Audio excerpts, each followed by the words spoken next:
Proverbs chapter 4 verse 23, above all else, guard your heart. For everything you do flows from it. Please help me guard my heart. Can we watch each other's back? And sabi, above all else talaga, guard your heart. For everything you do flows from it. Hallelujah. Father God, we thank you for this day. We humble down ourselves and we release every negative things in this place in the name of Jesus. Lord, may you give us a teachable heart and forgiveness to all who sin against us, Lord. Lord, we also pray for Pastor Nicky sa kanyang speaking engagement today. May your anointing be upon him. And Lord, ganun din po sa akin as I deliver your word today. May your Holy Spirit be upon us in this place. And may your victory flow in this place. Lord, I continue to deny myself. In the name of Jesus, we pray. Amen and amen. So above all else, guard your heart, for everything you do flows from it. So yung pinag-aralan namin last Wednesday, this is just the continuation. No?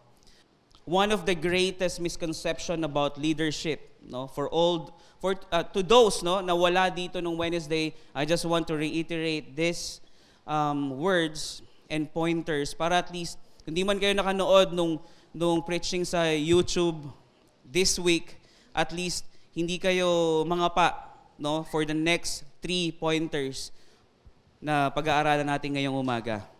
No, kasi prerequisite 'yan eh. Hindi mo maintindihan yung number 4 kung hindi mo nalaman yung 1, 2, 3. Amen ba doon? So praise the Lord.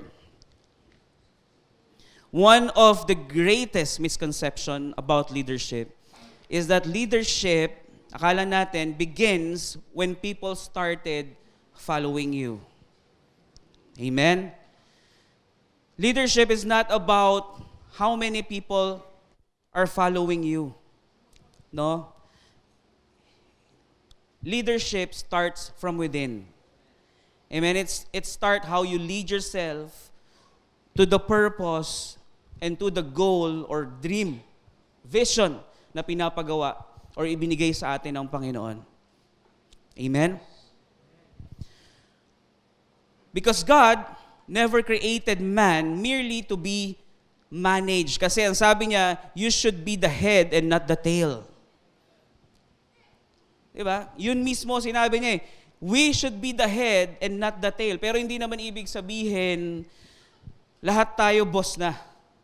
Lahat tayo CEO na. Wala nang empleyado. Diba? Lahat tayo business owners na. You can just imagine. Pero, diba?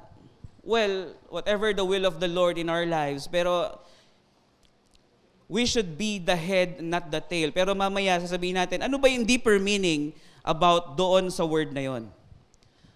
Amen? God created man to exercise dominion, and the first territory God expects you to rule is what? Sino yung nandito ng Wednesday? The first place God wants you to rule is where and what? The first place God wants you to rule is yourself. Amen? Before Adam was given dominion over the earth, mga kapatid, he first had to obey God's command. Amen? Tandaan natin, dominion without discipline leads to destruction. Hello? Tama ba yun? Kasi, pansinin nyo, sino dito yung mga naka-encounter na, yung parang feeling bossy, kahit na wala naman siyang authority over you? Diba? Dominion without discipline becomes destruction.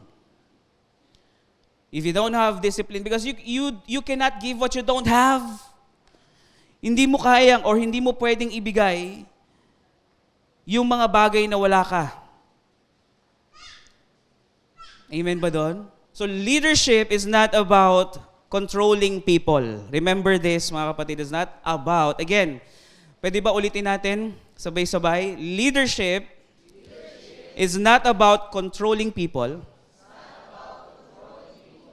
It is about mastering yourself. Amen? So, it is about the self-discipline, no? Alam mo yung anticipation? Hello? Anticipation is very important sa buhay ng mga tao na gustong maging successful. Sino ditong gustong maging successful? Dahil pag wala kang anticipation, everything will be rough. Anticipation is very important. Di ba? Alam nyo ba, before, dun sa church nila Papa, sa CLF, no? Christian Life Fellowship pa. Nauna pa sa CCF. Di ba? Pinanggalingan ni Pastor Peter Tanshi, CLF. So churchmate si Papa dati, tsaka si Pastor Peter Tanshi, just so you know. Okay. Yung gitarista nila, alam yung story, no? Naputulan ng string. Di ba? While praise and worship, naputulan ng string. Pak! So kitang-kita sa kanya yung disappointment. Pak! Tinanggal niya, dabog-dabog siya. Di ba? Alam mo, imbis na magkaroon ng simpatya, yung pastor doon sa gitarista, DA. DA siya 3 months, hindi makatugtog. Bakit? Na-bad trip siya sa sarili niyang kapabayaan. 'Di ba? 'Di ba? Little did they know, yung mga strings ng gitara niya kinakalawang na. Oh. Kasi this day is very important, no? It's sacred. No? Alam mong maaga ka kinabukasan, matulog ka ng maaga para buhay ay masaya. Gusto mo humaba buhay mo? Kumain ka ng gulay. Pero hindi na ngayon gulay ang sagot para humaba ang buhay. Ano na? Masamang ugali? Ano? Grabe. Wag kayo maniniwala sa sa SOCMED. Deceiving na 'yan. Sipin mo, sabi, dati ang sagot sa mahabang buhay, gulay. Ngayon hindi na. Pag gusto mo humaba buhay mo, ang sagot masamang ugali. Kasi sabi nila, ang masama ugali, ang tagal mamatay. Accurate ba yun? Hallelujah. Gusto niyo mababuhay nyo? Amen. Sabi ng Panginoon, honor your mother and father. Di ba? Ito lang yung command ng Panginoon na merong kalakip na pangako. Diba? And you will be successful and your life, diba, hahaba. Diba? Yung gustong-gusto mo nang mamatay pero hindi ka mamatay-matay kasi grabe yung pag-honor mo sa parents mo. Gusto niyo yan? Hallelujah. So praise the Lord. So yung pinag-usapan natin last Wednesday, di ba tayo nagsa-start, no? Personal leadership begins with self-government. So yun po yung number 1 natin. It is very important to govern yourself first before you lead others. Amen? Kasi what the overflowing of your heart, the mouth speaks. So if you don't have self-discipline, if you don't have self-governance, you cannot govern others as well. And your territory, di ba? Yung pamilya mo, yung pinagkatiwala sa yung domain ng Panginoon, hindi mo kayang mapagharian. Kasi yung sarili mo, hindi mo kayang mapagharian mismo. Di ba? Ganda siguro, no? Pagka meron yung yearly, meron tayong most improved ambassador. Di ba? Yearly. No? Yung mga laging late before, ngayon maaga na. Yung mga dating maaga, ngayon late na. So parehas may award. Okay ba yun? Kasi most improved at saka most changed. So yung number one, personal leadership begins with self-government. Amen? So the battle begins, or the battle against laziness, no? Yung pride. Last Tuesday, we talked about pride. Fear, how you battle against those things, against those emotions. Anger, excuses, no? Last night, just to let you tell a story about last night, no? Nung Wednesday, nasa stress na ako sa mga tao ko eh. Kagabi, malakas ang ulan, di ba? Dito papasok ulit yung anticipation. Meron akong isang tao na dapat naka-duty kagabi, 4 p.m. to 10 p.m. Isipin mo yon, 4 p.m. again, di ba? Tapos magte-text siya last minute. Boss, nabasa po kasi yung black na slacks ko on the way to our Manning. Wala na po akong ibang black. Pangalawang beses niya ng dahilan yon. So medyo benta na sa akin. Sold out na. So, sabi ko sa kanya, which is, di ba, alam ni Ian yun eh. Hindi black slacks yung uniform namin for that day. Khaki pants at saka dark blue na t-shirt. So wala siyang excuse. Sabi ko sa kanya, khaki pants tayo ngayon ha. Just so you know. So wala kang excuse. Dumiretso ka na. Sige po, thank you. So medyo kinakabahan na siya. Anong idadahilan niya next? Nagkaroon pa ulit ng dahilan.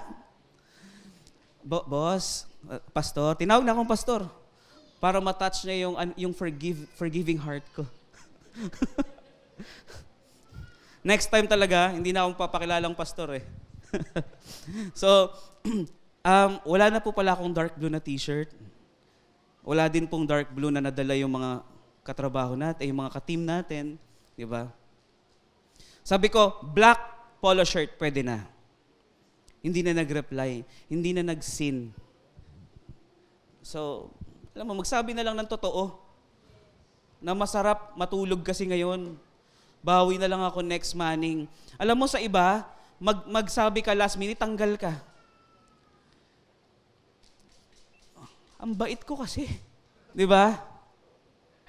Pambihira. Sa corporate, sa ibang employer, okay lang ba 'yon? Yung magsabi ka last minute, nabasagan ito, valid reason 'yon. Sa akin, valid eh. Pero next time, pagbibigyan ko pa rin. Sabi kasi ni Lord, forgive 70 times 7 a day. Hallelujah. Pero hindi pa pwede. Ako maapektuhan eh. Next time, tatanggalin ko na yun. Iyan. Maghanap ka na ng iba ha. Please, kung may kilala kayong gusto mag-apply ng trabaho, magsabi kayo sa akin. 20,000 monthly. Mabait yung director namin. Saka yung manager. Hallelujah. So, self-discipline and anticipation. Alam mo na meron kang trabaho, paghandaan mo. Kasi trabaho yun, yung nagpapakain sa pamilya mo eh. Tama ba? Tapos, we are representing the name of Jesus. Tapos, ganun puro dami nating excuses. Kahit sa church eh. Di ba? Pag late, pagka hindi makakapunta, Pastor, ang sakit po ng ulo ko. Kaya ang daming mga Kristiyanong may sakit. Nagmamanifest eh. Kahit di naman talaga dapat magkasakit, nagkakasakit kasi nagmamanifest. Yun yung dinahilan eh. Tama ba? Leader Marico, hindi po ako makakarating na maaga, nag-LBM po ako. So nakalusot siya that day. Pero the next day or sa next week, dun mangyayari yung kinonfess niya. So be careful what you wish for. Be careful what you pray for. Be careful what you say. Amen? Very powerful ang word. So, ask yourself, do you control your words? Control your emotions, your habits, your schedule? Nakokontrol ba natin yan? Or yung words na nagkokontrol sa'yo? Yung bumula una, gitna, dulo ng sentence mo may mura. Nakokontrol ka ng emotions mo. Pag pumitik ka, maingay ka. Diba? Nakokontrol ka ng habits mo. Whenever you feel like playing your, diba, alam mo na, Di ba? Bigla ka na lang, alam mo yung may kausap ka, biglang hindi ka na niya makausap kasi naglalaro ka na. Nakokontrol ka na ng habits mo, ng schedule mo.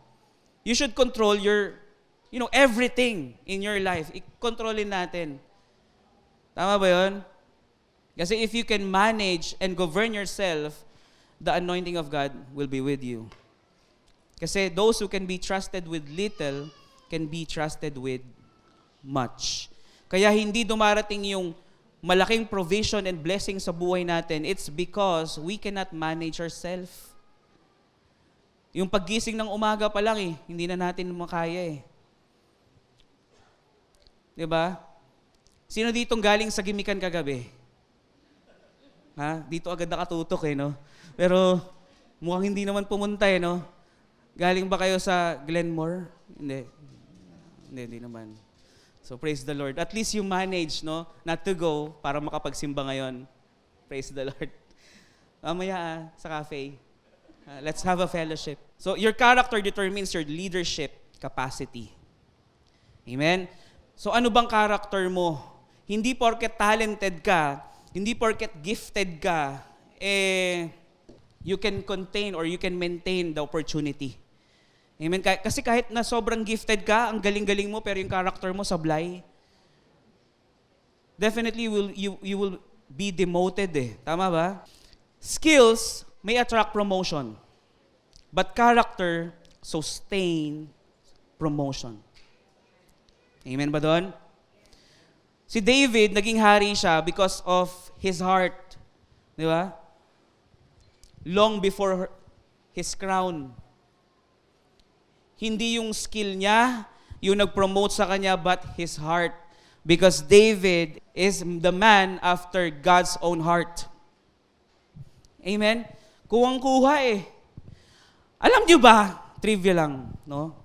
And actually, kami mga pastor, na ano din kami, na-amazed din kami dun sa temple, di ba? Dun sa altar. Kasi before, mga kapatid, alam niyo ba? Ito yun. Yung Ark of the Covenant, before, no, sa time ni Moses, yung Ark of the Covenant, nasa loob. Nasa most holy place, di ba? Kasi tatlong layers yun before Merong outer court, merong inner or holy place and the most holy place. Sa most holy place, andun nakapwesto yung Ark of the Covenant. And every year, meron silang offering. Dun sa outer court, nandun nilalagay yung burnt offering, dun sinusunog lahat. Diba? Tapos merong isang high priest or merong priest na papasok dun sa loob, merong chain na pagka hindi pleasing yung sacrifice nila, anong mangyari? The whole year, cursed. Diba? So, yung priest, at the same time, mamamatay. Kasi hindi niya kayang i-contain yung presence, yung holiness ng Panginoon. Amen? That was the time of Moses.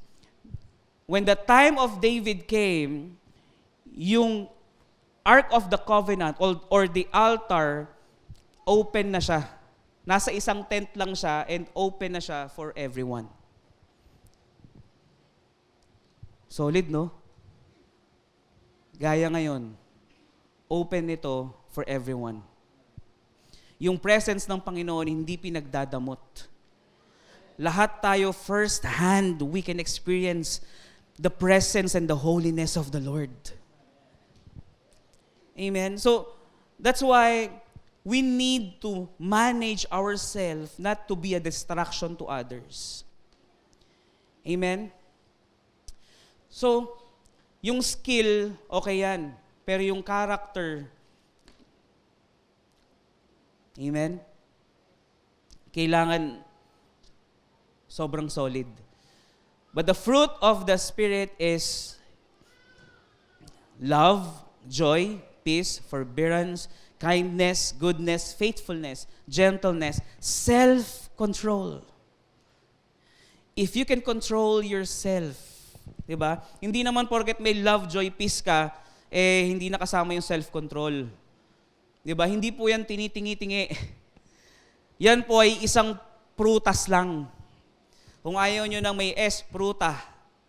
Okay? Kasi fruit eh. So, isang bunga lang po yan, mga kapatid. Bunga for the fruit. Amen? Hindi siya sinabing fruits of the Spirit is love, joy, peace. So, ibig sabihin, pag meron kang fruit of the Spirit, lahat yan, lahat ng character kasama. Hindi mo pwedeng ipik lang or hindi mo pwedeng piliin lang kung ano yung gusto mong i-develop. Pag meron kang banal na spirito, lahat yan lalabas sa'yo. Kaya nga bunga eh. Kung ano ang puno, siya rin ang bunga.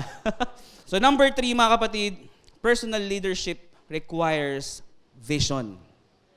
Amen? This is very important kasi ang leader o ang taong walang vision, perish. Sabi ng Panginoon, my people perish because of lack of vision. Amen? So kailangan, personally, you have vision. Amen? Because people without purpose became slaves to pleasure. Walang vision, walang purpose, nagiging, alam mo na kung ano lang yung maganda sa paningin ko, ano lang yung masarap, yun lang. Di ba? Where there's no vision, the people perish. Proverbs 29:18. Yan, may verse, no? Parang, alam mo yun, yung last Wednesday may nag-testify dito, si Weng, di ba? Every Wednesday siya nakakapunta. Kasi pag Sunday, nasa Commonwealth, di ba? Nag-testify siya, ang galing. Sabi niya, meron kasi siyang dream, na yung dream niya, hindi niya inaakalang mangyayari sa kanya ngayon. Dati, dream niya lang yung nangyayari sa kanya ngayon. Di ba? Kung siya nagagawa niya, bago lang yun Kung nagagawa niya, bakit yung iba hindi? Sabi nga nung driver na nakasalubong ko, nag-counterflow siya. Siya pa galit. Sabi niya, dinuro niya ako kasi, siyempre, nandun lang ako sa tama eh. Dinuro niya ako paglagpas niya sa akin. Kung anong kinakain mo, siya rin kinakain ko. Sabi niya sa akin ganun. Pagka may vision ka kasi, nasa-set mo yung priorities mo. Tama? Tama ba yan? Your relationship, nade-determine mo, naayos mo. Hindi pwedeng mas matimbang, hindi pwedeng magaling ka sa ministry, tapos yung pamilya mo napapabayaan mo na. Work-life balance. Yun ang gusto ng Panginoon. Hindi nakakalugod sa Panginoon yung binigyan ka niya ng domain, pinabayaan mo kasi busy ka sa ibang bagay. No, you should balance everything. Amen po ba? Nade-determine natin yung decisions natin. Di ba? Nagiging mas malinaw yung decision making mo, mas nagiging klaro, mas nagiging on point. Tama? Yung sacrifices natin, hindi lahat ng sacrifices pleasing. Amen? Hallelujah. Alam mo ba na domino reaction yun? Pagka magaling ka sa iba, tapos sa pamilya mo napapabayaan mo na, nasa-sacrifice mo na yung ito, tapos mas nauuna mo yung ibang bagay. Imbis na maluwalhati ang Panginoon, mapupulaan ka pa. Di ba Kristiyano ka? Bakit ganito, ganyan? Di ba may mga ganon? Hallelujah. So, mas maganda yung, kaya pala ganyan. Kasi Christian. Masyado nang sunog yung pangalan ng Christian sa atin. Tama? That's why we should be an ambassador. Ambassador of God. Ambassador of Christ. Ambassador is representing His country. Tama ba? Hallelujah. So if you don't know where you're going, distraction becomes destination. Walang vision eh. Walang purpose. Walang goal. Walang dream. Diba? Whatever will be, kaya sera-sera. So a leader wakes up every morning, tinatanong niya, Lord, anong assignment mo sa akin ngayon? Ano ang pinagkakatiwala mo sa akin ngayon? Every day is a new day. Diba? It is not a daily routine. Araw-araw may encounter kang ibang bagay, ibang tao. Diba? Doon sa cafe, araw-araw pupunta ako doon. Monday to Sunday. Punta ako doon. Talagang kahit na wala akong ginagawa, pero may ginagawa ako. Minsan pag late na, syempre wala na akong may tutulong. Tapos, madami naman sila. You know. Nakikita ko, iba't ibang tao yung nakakasalamuha nila. Di ba? Lalo na yung asawa ko, ano na siya dun eh. Tanong niyo pangalan ni Jade sa SMMC, kilala na siya. Si Ate Jade. Di ba? Tapos, iba't ibang tao yon. Ang nakakatuwa doon, kitang-kita yung glory ng Panginoon eh. Di ba? Parang nakikita ko ngayon, ganun pala yun, no? If you seek first the kingdom of God and His righteousness, everything, all of this will be added unto you. Sabi ko, ganun pala yun. Pagka nakita yung glory ng Panginoon sa'yo, magkakaroon ka talagang regular minor. Di ba?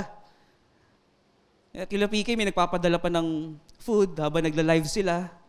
Bukod sa pagmamine, may nagpapadala pa ng food. Di ba, no? Sana all. And I believe, lahat ng business owners dito, may kita ang kaluwalhatian ng Diyos sa atin. Amen. Sa mga nagpaplano, sa mga nagkakaroon ng vision, binibigyan ng vision ng Panginoon, lead yourself towards it. Walang ibang gagawa niyan for you. Diba? That's a very bold step. One step of faith can create a big impact in your life and others' lives. Amen? Fresh fashion. Tama ba? Ayan. Fresh fashion. Tsaka yung Euphoria. Diba? Tapos yung JMC. Tama ba yan?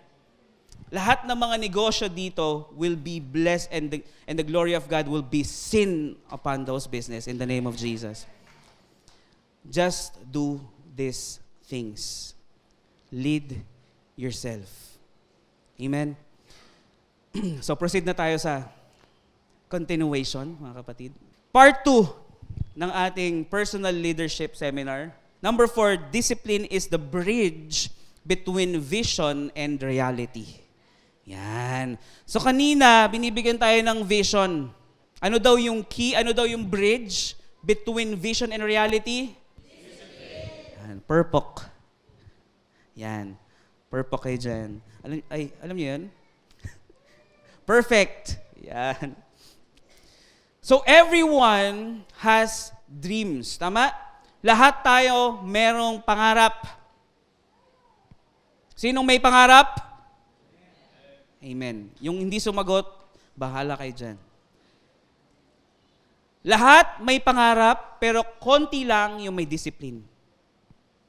Hello? Kasi kung titignan natin lahat kung bubuksan lahat natin yung mind natin, makikita nyo yung dream nito, ay ang laki, di ba? Ang laki ng dream mo. Sobrang extravagant yung pangarap mo. Madalas, yung pangarap niya, mas malaki sa pangarap nito, pero ito yung naging successful. Bakit?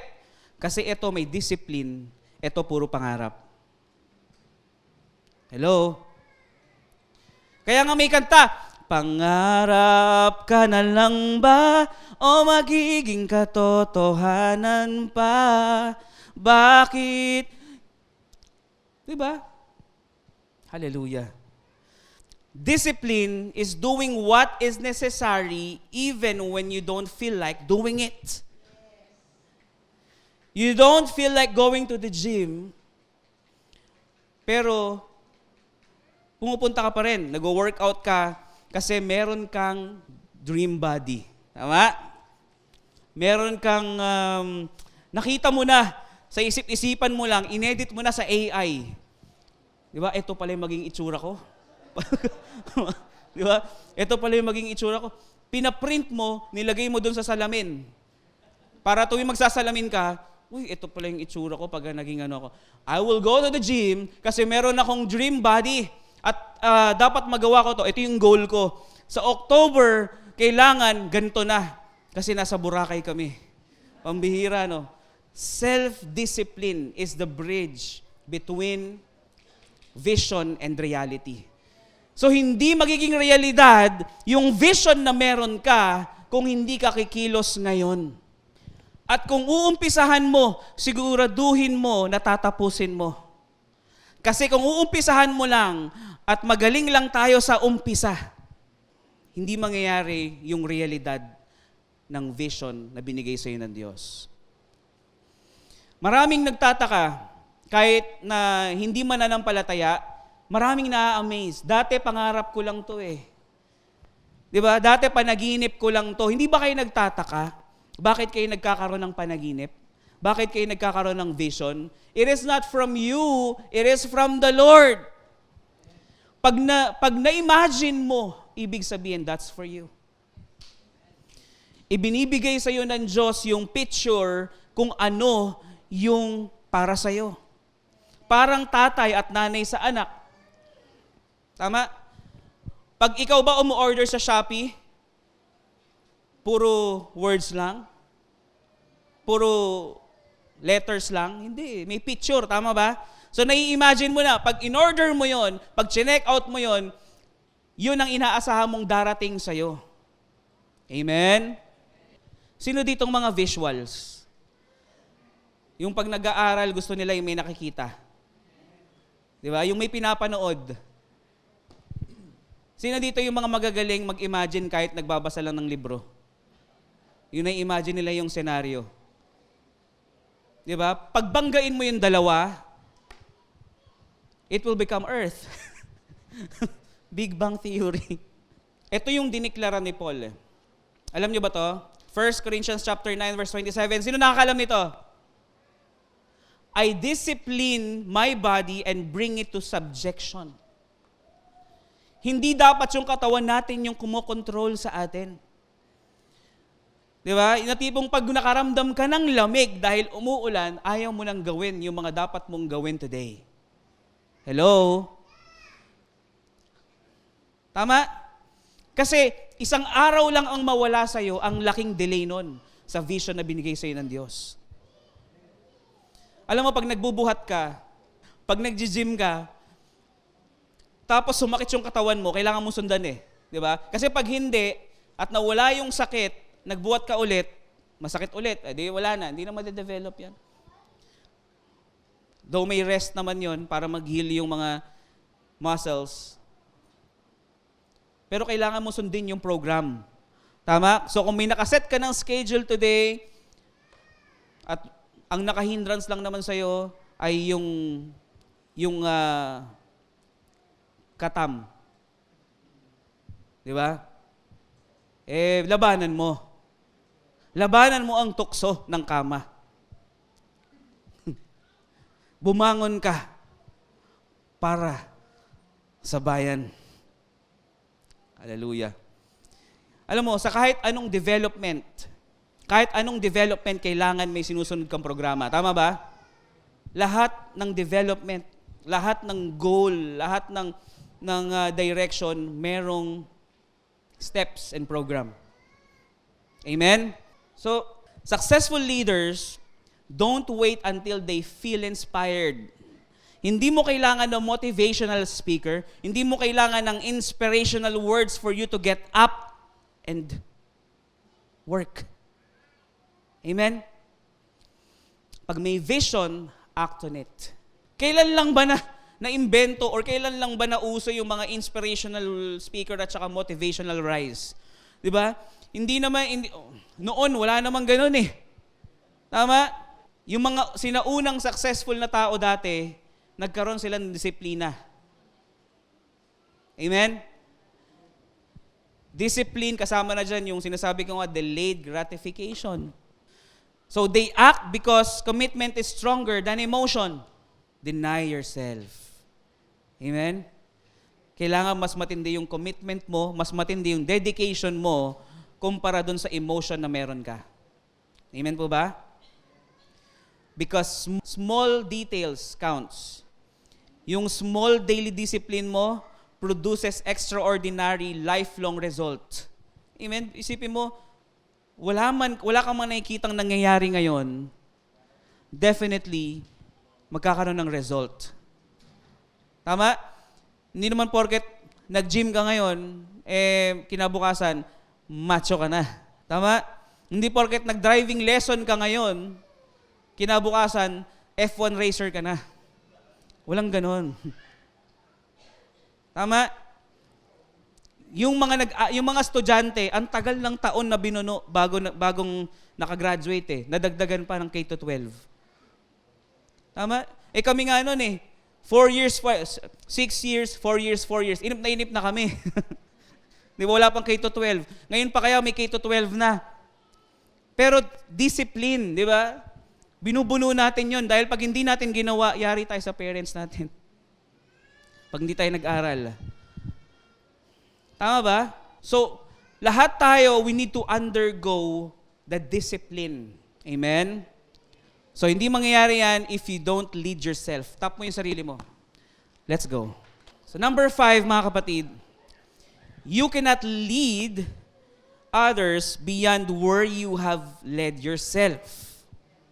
Amen? So, kung hanggang dito mo lang kayang i-lead or pangunahan yung sarili mo, hanggang dun ka lang, o hanggang dun mo lang kayang pangunahan ang iba na pinagkatiwala sa'yo. Hindi ka pwede magbida-bida. Hindi pwedeng Jollibee lang lagi. Pag hindi mo master yung self-discipline of doing such thing, hindi mo pwedeng i-share yan sa iba. Babalik lang sa'yo Tama ba? Nag-apply ka, gym instructor. Di ba, no? Apply po ako, gym instructor. Actually, I have the discipline of, cutting. Tsaka discipline of leaning. Dami, no? Dami, talaga naman. Tapos, pansinin mo lahat ng students niya, hindi maganda yung katawan. Kasi wala siyang alam na programa. Hindi naman kasi niya na-apply sa sarili niya. Tama ba yon? So we need to discipline ourselves first. Unahin talaga natin muna yung sarili natin. At kung ano lang yung kaya natin, yun lang muna. Doon lang muna tayo lumabas. Amen? People follow examples more than instructions. Action speaks louder than words. Hallelujah. Ang dami ko nakikitang mga patotoo dito. Yung I can actually testify for them. Diba? Nakita ko yung self-discipline nila na to achieve something. Diba? Na kahit puyat, 2:00, 3:00 na madaling araw na natulog, didisiplinahin pa rin yung sarili nila to wake up early kasi meron silang kailangan gawin that day. Di ba? And I think, di ba, yung sa tour, gano'n ang ang cycle. Uuwi ng gabi yan, tapos kinabukasan may sunod pang tour, kailangan nilang gumising ng umaga. Minsan doon na sila natutulog sa kotse, no? Na-experience niyo na ba yun? Walang tulugan. Di ba? Kasi merong vision, di ba? May goal. Goal is something that you can control of. Goal is something that you can set. Dream is something that you can achieve through your goal. Amen? Hallelujah. Yung mga pamilya natin, pinapanood lang tayo, inoobserbahan lang tayo niyan. Diba? Yung mga nanay, yung mga tatay natin, inoobserbahan lang tayo niyan. Tama? Tinitingnan nila kung ano ba nagbabago dito sa taong to? Panay ang simba. Di ba? Someone is watching you. Someone is observing you. Narinig nyo na ba, kahit from other people, yung sinabi sa inyo, ang laki ng pinagbago niyan, simula na nagsimba dito. Tama? Alam mo, sabi, Pastor, simula na nagsimba si Monching sa church, ang laki ng pinagbago. Dati, 8 hours lang matulog, ngayon 12 hours.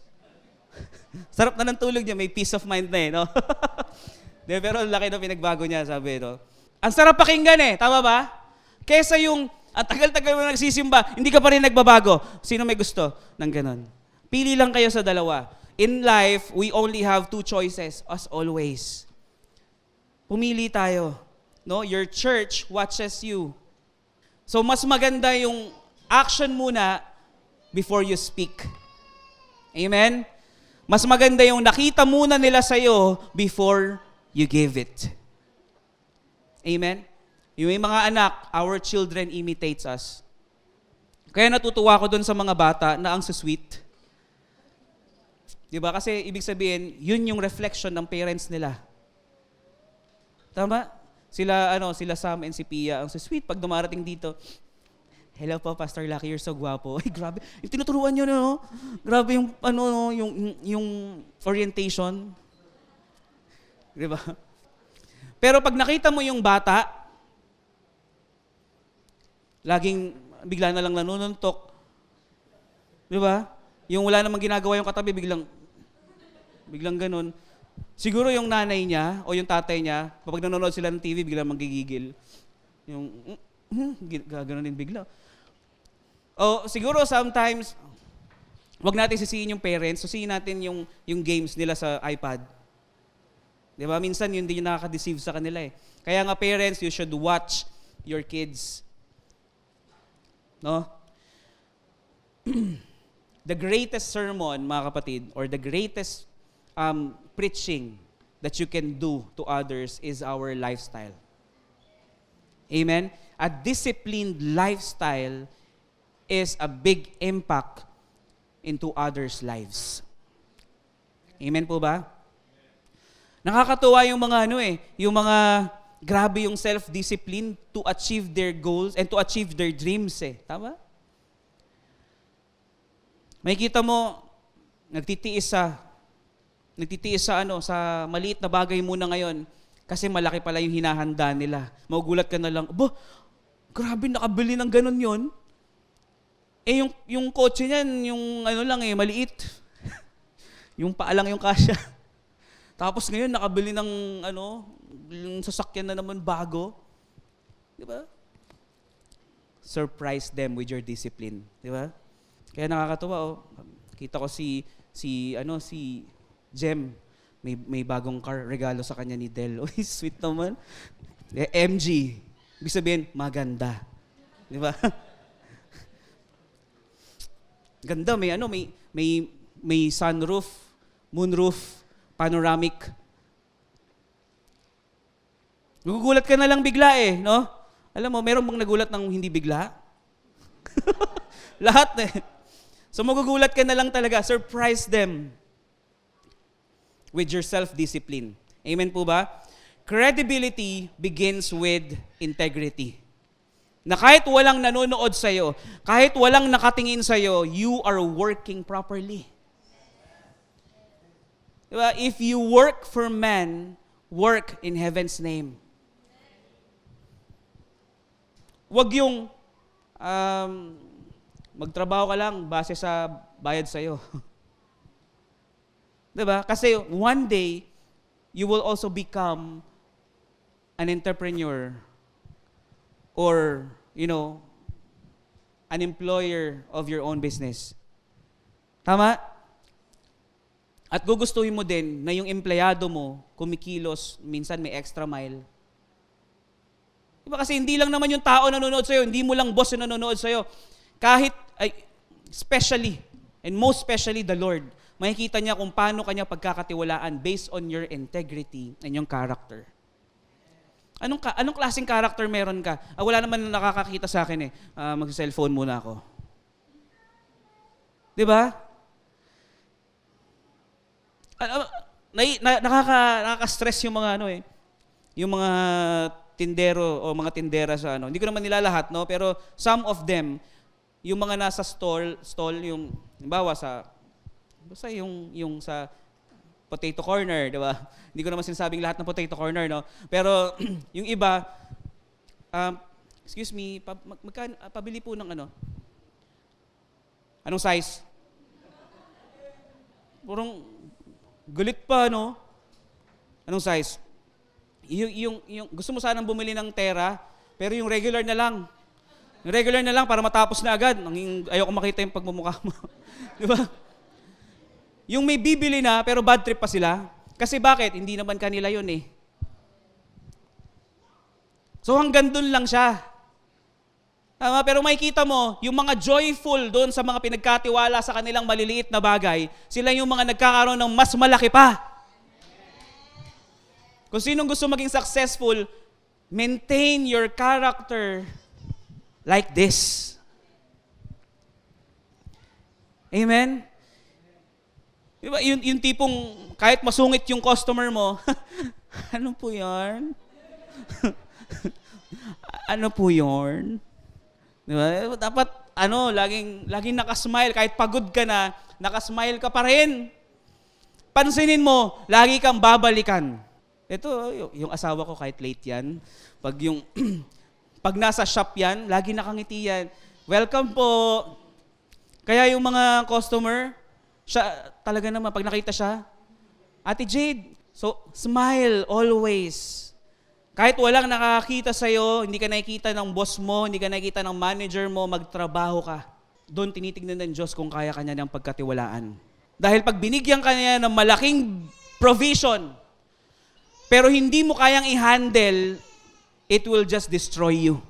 Kaya, i-build na natin yung character natin, i-build na natin yung credibility natin, build na natin yung integrity natin para pag dumating yung provision na gustong ibigay sa atin ng Panginoon, ready na at kaya mong i-maintain. Amen? Hallelujah. Number 6, last but not the least, mga kapatid, God measures leadership by stewardship. Yan. How do you handle what God entrusted you? In Matthew, sa chapter 25, yung master doon, hindi niya tinanong kung gaano ka kasikat. Tama? Ang tinanong niya, kung anong ginawa niya, kung anong ginawa mo doon sa pinagkatiwala niya sa'yo. Tama ba? What did you do with what I entrusted you? Itinanim mo na lang? Inihukay mo na lang ba? Or you made an extra mile para mag-grow yung pinagkatiwala sa'yo? Amen? Alam mo, bentang-benta na. Sold out na nga eh. Para doon sa mga nasa corporate world at saka sa mga nasa business world, yung salitang extra mile. Di ba? Gusto, extra income, extra mile, ayaw. Pambihira. Kung gusto mo ng extraordinary income, make an extra mile. Integrity. Tandaan natin yan. How do you handle what God entrusted you? Sinusukat ng Panginoon yung leadership mo for yourself based on how you steward what God entrusted you. Di ba? Amen po ba doon? God had entrusted you with what? Time. Ano pa? Gifts. Sino ditong may time? Lahat tayo may time na binigay ang Panginoon for us to manage it properly. If we cannot manage our time properly, that time will manage us. That time will take over us. Amen? We will be slaves of our own time. Kaya kailangan we handle our time. Amen po ba doon? Yung gifts na binigay sa atin. Di ba? Kung dati, ang kinakanta mo, ako pa ba? Ngayon, ang kakantahin mo na, ikaw pa ba, Lord? Di ba, no? Nakatawa siya.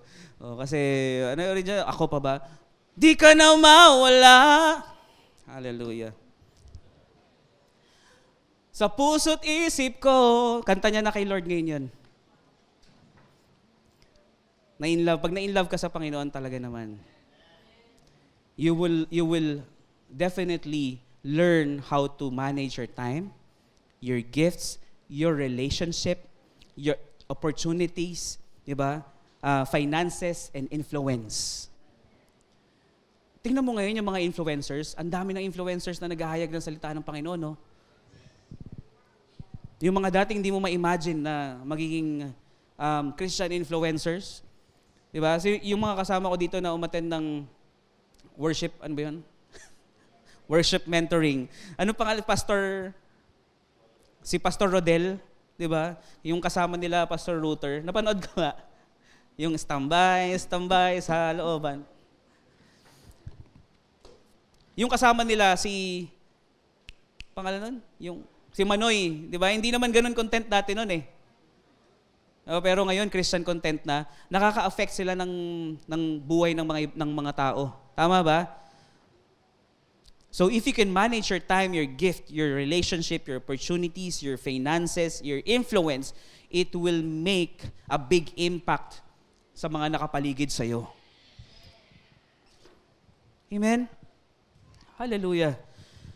Binigyan ka ng opportunity to become someone. Gamitin mo yan to influence the world towards God. Amen po ba? Kaya nakakatuwa yung pag nagla-live sila, PK, yung ano ba yung kanta nyo? Parang inon nyo na yun, no? Parang sarili nyo ng kanta. I'm a warrior. Pag narinig mo yun, live na ni PK yun. Di ba? Walang copyright, no? Yun na, team song na ng Unending Grind yun. Unending Grind. So, leadership, mga kapatid, means managing God's resources faithfully. Faithfully. Iba po yung faithful ka sa loyal ka. Amen? Faithfulness always precedes increase. Amen? Ba, grabe yung faithful ito na tao na to. Di ba pag nakikita mo yung mga taong nasa paligid mo or empleyado mo, faithful sa trabaho na binigay mo sa kanila, yung heart mo bilang employer, andun para i-promote sila eh. Tama ba? Nakikita mo, halimbawa, grabe si Yuri. Laging pumapasok na maaga, hindi nalilate. Sa church lang. Di ba? May promotion yan. Pero kung gusto mo ng malaking promotion talaga, pati sa church, wag kang malate. Pero always be faithful. Kung gusto mo ng increase talaga sa buhay mo, be faithful. No? And again, what is the bridge to the vision, between vision and reality? Discipline. Ang pagiging faithful is not something that, alam mo yung mafe-feel mo lang. Faithfulness is something that you will discipline yourself. Yung tipong gusto mo nang malate, pero kailangan mo disiplinahin yung sarili mo, hindi pwede. Kailangan ko gumising na maaga para hindi malate. Amen? Kahit napuyat-puyat ka pa, ginusto mo yan eh. Wala namang nag-obliga sa'yo para magpuyat ka kagabi. Pero pinili mong magpuyat, kaya ka na late ngayon. Kung kaya ng iba, kaya mo rin. Sabi mo sa katabi mo, kung kaya ko, kaya mo rin. Kung gusto nyo maaga dito sa church, mag-commit kayo sa ushering. 8:00 pa lang, andito na yan, no? Diba? Si Ian, no? Approach nyo lang. Si Ian, i-recruit niya na si Kath, pati si Raf, pati si Nami. Magiging usher na mga yan, no? Diba, no? Sabihin, linggo na nga lang yung late kami gigising unti. This week, lead ourselves in these 5 areas. Ready na ba kayo? So number 1, start pa lang, hindi. So 5 lang to. Lead your thoughts with God's Word. Yung feeling mo, gusto mong manood na lang ng series mo, bigyan mo ng time yung sarili mo to listen to God's Word, to read the Bible. Amen? Kung ayaw mo na nakikinig, gusto mo yung reader, bookworm, yun ba yan? Gusto mo nagbabasa ng libro, magbasa ka ng Biblia. Amen? Yun yung number 1. Pangalawa, lead your time with intentional priorities. Kailangan intentional. Yung talagang sinasadya mo. Pangatlo, lead your emotions instead of reacting to them. I know myself. Yung mga technical difficulties kanina, despite of all the meetings na nagkaroon kami, gigil na ako niyan. But praise be to God, ito yung preaching ko. Kaya I manage myself. Pero kung di tungkol dito yung preaching ko, hindi ko ma-manage. De, joke lang. So, lead your habits, pang-apat, by choosing discipline over convenience. Amen? Dito madalas sumasablay ang bawat isa. Mas pinipili natin yung convenience kesa sa discipline. Mas pinipili natin yung comfort zone kesa sa discipline. Again, discipline is doing even you don't feel like doing it. Discipline is going to church even if you don't feel like going to church. Discipline is loving one another even though you don't feel like loving them at all. Ang sabi ng Panginoon, love one another.